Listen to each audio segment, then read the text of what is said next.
रामचंद्र की जय, पवन सुत हनुमान की जय, उमापति महादेव की जय, जय सीताराम। अथ अष्टाविंशः सर्गः। अरण्यकांड के 28वें सर्ग में खर के साथ श्री राम का घोर युद्ध का वर्णन है।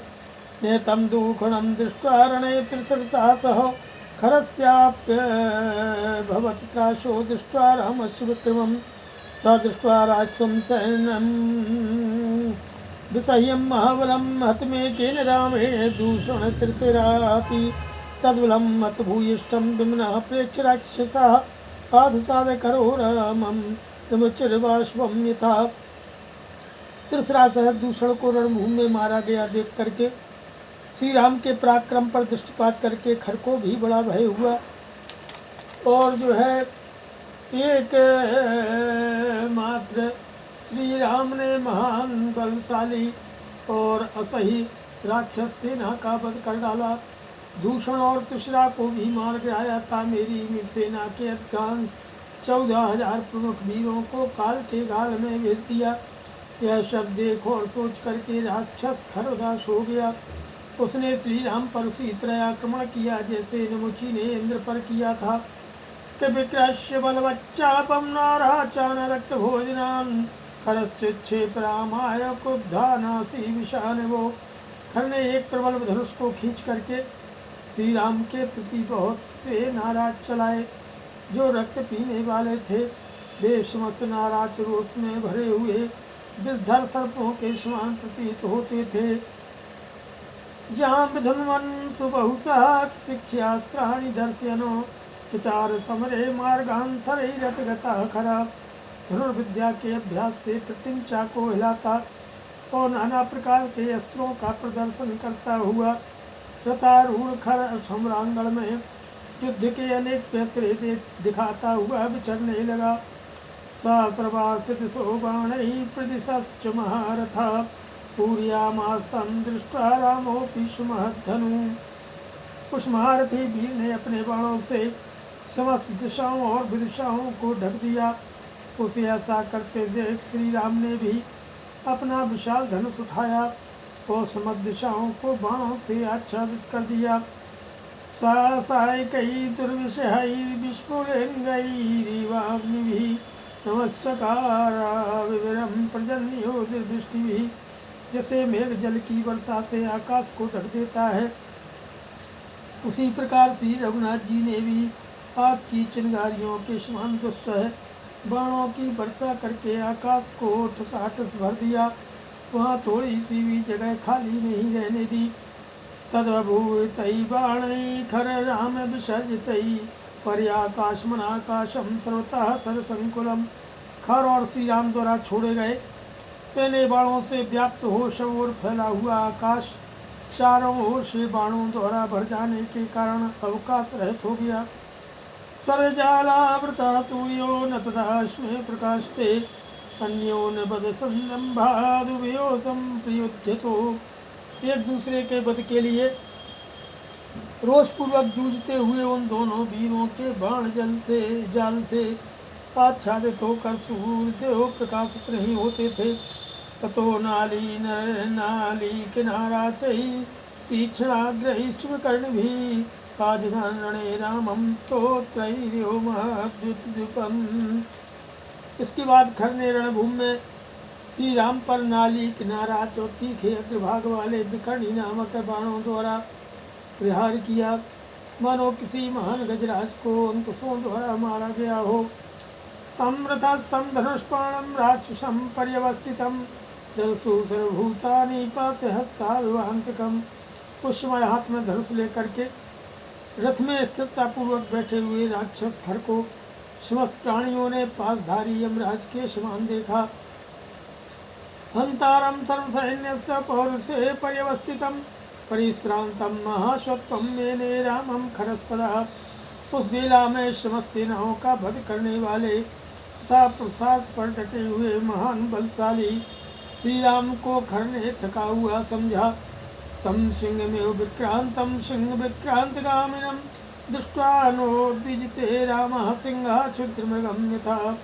यद्यपि वह सिंह के समान चलता और सिंह के ही तुल्य पराक्रम प्रकट करता था, तो भी उस खर को देखकर श्री राम उसी तरह उद्विग्न नहीं होते थे जैसे छोटे से मृग को देखकर सिंह भयभीत नहीं होता है। तह ततः सूर्यनिकाशेन रथेन महता स्वरः सादात तम रामं पतंगयोपावकम्। इसके बाद जैसे पतंगा आग के पास जाता है, उसी प्रकार खर अपने सूर्यतुल्य तेजस्वी विशाल रथ के द्वारा श्री रामचंद्र जी के पास गया।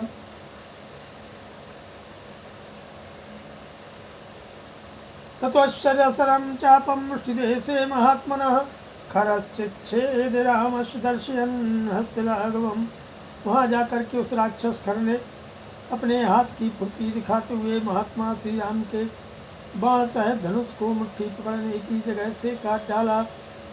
स पुनस्तपरान् सप्तसरानादाय मर्मणि निजघान रणे क्रुद्ध सक्रासनीशं प्रभान् सहस्रेण रामं प्रतिमोदिशम् अर्दयित्वा महानादं ननाद समिरे खरः। फिर इंद्र की वज्र की भांति प्रकाशित होने वाले दूसरे 7 बाण लेकर के रणभूमि में कुपित हुए खर ने उनके द्वारा श्री राम के मर्म स्थल में चोट पहुंचाई। इसके बाद अप्रतिम बलशाली श्री राम को सहस्त्रों बाणों से पीड़ित करके निशाचर खर समर भूमि में जोर जोर से गर्जना करने लगा। तत्प्रहृतं बाणैः खर मुक्तैः सुपर्तभिः पपात कवचम भूमौ रामस्यादित्यवर्चसम्। खर के छोड़े हुए उत्तम गांठ वाले बाणों द्वारा कट करके श्री राम का शूरतुल्य तेजस्वी कवच पृथ्वी पर गिर पड़ा। सहस्रैरप्रतः क्रुद्धः सर्वगात्रेषु राघवारराज समरे रामो विधूमो अग्निर्ज्वलन्। उनके सभी अंगों में खर के बाण धस गए थे। उस समय कुपित होकर के समर भूमि में खड़े हुए श्री रघुनाथ जी धूम रहित प्रज्वलित अग्नि की भांति शोभा पा रहे थे। ततो गंभीर निर्यादम रामः शत्रु निवर्हण चकारांताय रिपोः सज्जमन्यन् महत्धनु। तब शत्रुओं का नाश करने वाले भगवान श्री राम ने अपने विपक्षी का विनाश करने के लिए एक दूसरे विशाल धनुष पर, जिसकी ध्वनि बहुत ही गंभीर थी, प्रत्यंचा चढ़ाई। सुमहद्वैषमम्यते तदति सृष्टं महर्षिणा वरम तद धनुरुद्यम खरम समभिधावतो। महर्षि अगस्त ने जो महान और उत्तम वैष्णव धनुष प्रदान किया था, उसी को लेकर उन्होंने खर पर धावा किया। ततः कनकपुंखैस्तु सरहि सन्नत पर्वभिः चिच्छेद रामः संक्रुद्धा खरस्य समरे ध्वजम्। उस समय अत्यंत क्रोध में भर करके श्री राम ने सोने की पंख और झुकी हुई गांठ वाले बाणों द्वारा सम्रांगण में खर की ध्वजा काट डाली। सदर्शनीयो बहुधा विच्छिन्नः कांचनो ध्वजा जगाम धरणीं सूर्यो देवतानां विभाग्य। वह दर्शनीय सुवर्णमय ध्वज अनेक टुकड़ों में कटकर धरती पर गिर पड़ा, मानो देवताओं की आज्ञा से सूर्यदेव भूमि पर उतर आए हों। तम चतुर्भिः कराक्रुद्धो रामं गात्रेषु मार्गणैः बिभ्याद हृदि मर्मज्ञो मातंगम्यो तोमरैः स रामो बहुभिर्बाणैः खरकारमुखनिश्चितैः विद्धो हृदयसिक्तांगो बभूवुरुषितो वृषम्। क्रोध में भरे हुए खर को मर्म स्थानों का ज्ञान था। उसने श्री राम के अंगों में, विशेषता उनकी छाती में 4 बाण मारे, मानो किसी महावत ने गजराज पर तोमरों से प्रहार किया हो। खर के धनुष से छूटे हुए बहुसंख्यक बाणों से घायल होकर श्री राम का सारा शरीर लहूलुहान हो गया। इससे उनको बड़ा क्रोध उत्पन्न हुआ। सा धनुर्धन्विनां श्रेष्ठा संग्रही परमाहिवे मुमोच परमेश्वासा खटसरान विलक्षितान्। धनुधनों में श्रेष्ठ महाधनुर्धर श्री राम ने युद्ध स्थल में पूर्वोक्त श्रेष्ठ धनुष को हाथ में लेकर के लक्ष्य निश्चित करके खर को 6 बाण मारे। सरस्ते के निवाणे द्वाभ्याम बाहोर्थार्पयत् त्रैविश्चंद्रार्धवक्त्रैश्च वक्षसा विजगानः। उन्होंने एक बाण उसके मस्तक में, 2 से उसकी भुजाओं में और 3 अर्धचंद्राकार बाणों से उसकी छाती में गहरी चोट पहुंचाई। ततः पश्चान महातेजा नाराचान भास्करोपमान जघान राक्षसम क्रुद्ध स्त्रियोदशिलाशितान। इसके बाद महातेजस्वी श्री रामचंद्र जी ने कुपित होकर के उस राक्षस को शान पर तेज किए हुए और सूर्य के समान चमकने वाले 13 बाण मारे। रथस्य युग में एकेन चतुर्भि शबलान हयान षष्ठीन चात्रा संख्ये चिच्छेद स्खर सारथे। एक बाण से तो उसके रथ का जुआ काट दिया, 4 बाणों से चारों चितकबरे घोड़े मार डाले और छठे बाण से युद्ध स्थल में खर के सारथी का मस्तक काट गिराया। त्रिविस्त्रे वेणून बलवान द्वाभ्यामक्षम महाबलः द्वादशेन तु बाणेन खरस्य ससरं धनु चित्वा वज्रकाशेन राघवा प्रहसन्यवो त्रयोदशेनेन्द्रशमो विभेद समरे खरम। इसके बाद 3 बाणों से त्रिवेणु और 2 से रथ के धुरे को खंडित करके महान शक्तिशाली और बलवान श्री राम ने 12वें बाण से खर के बाण सहित धनुष के 2 टुकड़े कर दिए। उसके बाद इंद्र के समान तेजस्वी श्री राघवेंद्र ने हंसते हंसते वज्र तुल्य 13वें बाण के द्वारा सम्रांगण में खर को घायल कर दिया। प्रभग्न धनुआ वृथो हताशो हत सारथी कदा पाणिरवोत्प्लुतो तस्थो भूमौ खरस्तदा तत्कर्म रामस्य महारथस्य समेत्य देवास्य महर्षयश्च तपूजयन्ताञ्जलयः प्रहष्टा तदा देवीमानाग्रगता समेता।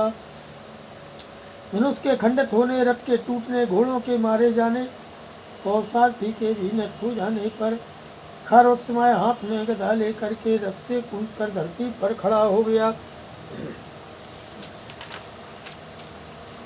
और इसे अवसर पर ब्रह्मांड पर बैठे हुए देवता और महर्षि हर्ष से उत्फुल्ल हो परस्पर मिलकर हाथ जोड़ महारथी श्री राम के उस कर्म की भूरी भूरी प्रशंसा करने लगे। श्रीमद् रामायणे वाल्मीकि आदि काव्य कांडे 8वां सर्गः। सियावर रामचंद्र की जय, पवन सुत हनुमान की जय, उमापति महादेव की जय। जय सीताराम।